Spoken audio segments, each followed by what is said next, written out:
Time for the 49ers Rush Podcast. Maybe one of the most interesting stories on the 49ers roster comes with Sam Oanu, defensive lineman, new addition. This is a Ran Carthon transplant from Tennessee, defensive end. He's kind of a versatile defensive end. He can move inside on pass rush downs, defensive lineman, but he's an edge guy. And the pronunciation alone, which took me a long time to Sam Oanu, it's spelled incredibly well. Obviously, he's got African descent, and we'll break that down, the incredible story of what he's had to do just to get to the States with his family, and then the transition into football from being a soccer player from Africa. Absolutely incredible. But listen to the way this is spelled. It's pronounced Oanu, but it's Okayuaynonu. Oanu is the way he wants it, and I hope I'm doing that right. I've practiced really, really hard and watched too many YouTube videos. That's okay. He wears number 67 for the 49ers.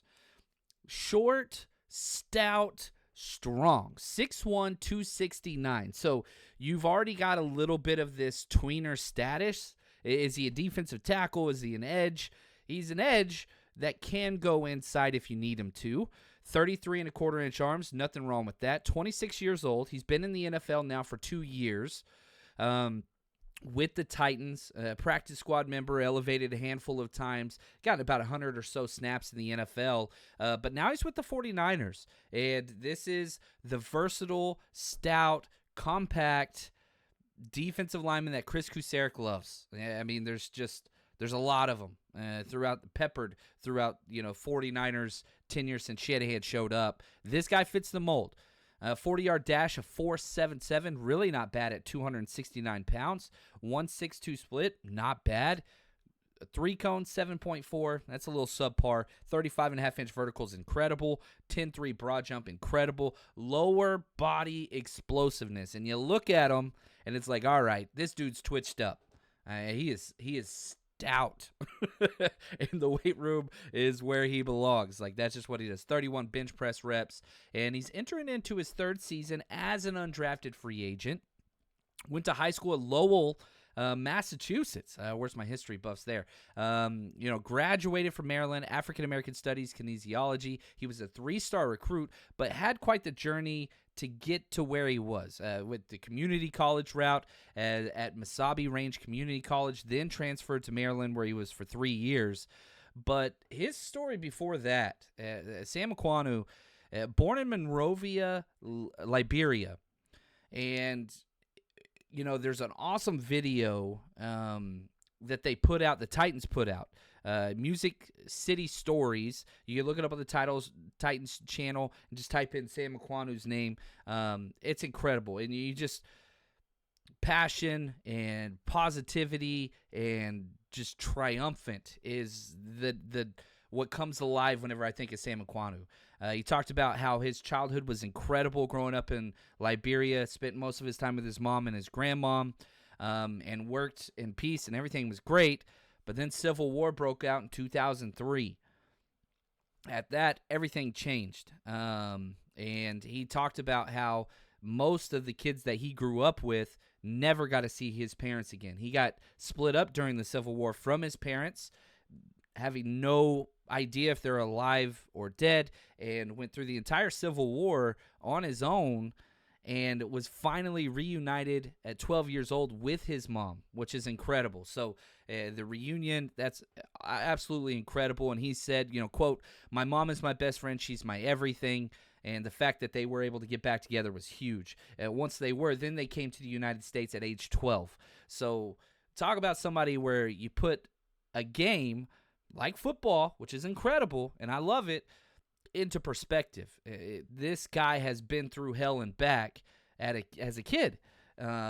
And so whenever you see the positivity and you hear his story, and I really hope that the 49ers give an opportunity for the press to talk to him, just because we are better people having heard his story. I am a better person having researched his story. Never met him. I hope I get the opportunity, but I'm a Sam Oanu fan. Moves to the States at 12 years old, Lowell, Massachusetts, and his cousin introduced him to football. He didn't like it. He was a soccer guy, and he quit after like 3 games. And he said, I tried it out, didn't really like it, and quit and went back to soccer, but then joined the high school team and immediately was like, okay, this is where you belong. Took a little adjustment and was very, very raw. Obviously, didn't play much before, getting to college. He was the 6th best JUCO defensive end coming out of his quick stint at JUCO. Goes to Maryland, chose Maryland over Oregon, which kind of makes sense with him being on the East Coast, closer to family, and was awesome. Third team Big Ten.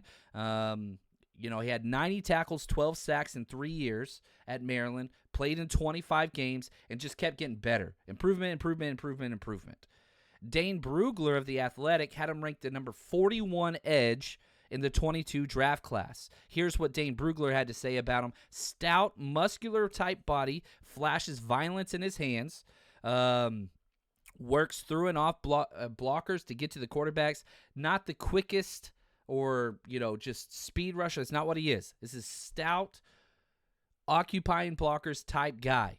Dane goes on to say he's a tweener, lacking ideal length and arc speed from the outside, struggling to find consistency. This is why he's an undrafted free agent. Plays with more effort than instinct, but his active hands, natural power wear down blockers and allow him to be disruptive from multiple alignments. NFL Draft Buzz, they put out some stuff on him. Lower than the offensive lineman every play. It's just all about leverage. He wins it. Short size, 6'1", right? So most of the edge guys are 6'3", 6'4", 6'5". This dude's short, stout. You're thinking Elvis Dummerville. That's how he's built. Stout, powerful legs. Comes in underneath, leverage winner. That's just what he does. Change of directions, decent. 3-cone was a little rough. And again, this is a Rand Carthon guy. When Rand went to the Titans, this was one of his undrafted free agents, and they kept him around for 2 years. That just hasn't really worked out. Now they got the coaching change, switching up a little bit of the defensive alignment. That's why Sam Oanu has been released. That's why he's where he is now. So again, go check it out. Music City Football if you want to learn more about his journey, which is a lot of fun. Now, let's look at just the snaps, stats, and analytics of Sam Oanu. 2023 he didn't really play. 2022 was his year. Had about 105 defensive snaps. Here's his PFF grades. 57.2 overall, not good. 64.6 run defense, all right. That's where he's going to make his money. 60.5 pass rush, not terrible. He's a run stout defender with a little bit of pass rush upside. In the 6 games he played in 2022, he got 4 pressures, a half of a sack, 11 tackles, 1 quarterback hit, 4 solo run stops. That's the thing. Like, that dude played in 6 games, 100 snaps, and got 4 solo run stops as a defensive edge player. That's solid. But worst part about it, he had 3 penalties. That's pretty awful. And only 9 special team snaps. That's terrible. If you're back into the roster guy, you've got to prove you belong on special teams. The new kickoff rule might help him. Might get him a little bit more playing time in that area, but that's something he's got to work on. He's got to, because if you have no special teams value on the back end of a roster, you're going to lose the tiebreaker every time on getting activated. You got to have special teams upside. So that's one of the things he's got to work on. Now, the Niners signed him January 10th this year. They gave him a 1-year, $915,000 minimum deal and no signing bonus, no guarantees, nothing. And he's been in the NFL for 2 years. He's only made $511,000. I say only. That's incredible. I wish I was making that money. But he has not made generational wealth at all yet. He's not at that level. And these are the type of guys where it's not life or death, especially whatever you put in Sam Oanu's kind of historical perspective. But financially, this guy hasn't made it out, of whatever. It doesn't have it yet. Him making this roster, he would double his salary if he could make the 53. Now, is that a possibility? I don't think that it is. I really, really don't. Can he become the new Alex Barrett? That's the what you want for him, right? If I'm his agent, if I'm Sam Oanu's agent, I'm like, look, dude, there's this guy named Alex Barrett for the 49ers. He's a defensive end one year. He's a defensive tackle next year. Then he's a defensive end. Then he's tackle. But he's a locker room guy. He has versatility, and he works his tail end off every single day at practice doing scout team reps. That is your path. Can he become that? He's a lot younger than Alex. We'll see. Now, you look at the defensive end depth chart. They usually keep 6. Lately, they've only been keeping 5. They've been vying for keeping an extra defensive tackle over that extra edge. So let's look at the locks currently on the 49ers roster. Nick Bosa, obviously. Leonard Floyd. Yatir Gross-Matos, that's 3. And then Robert Beal. Those are my only 4 defensive end locks. Robert Beal, obviously, a little step down, but they like him. He got snaps in the Super Bowl. I don't think they're ready to move off from him. That next tier down, Drake Jackson. If you want to put Drake Jackson in your lock territory, that's cool.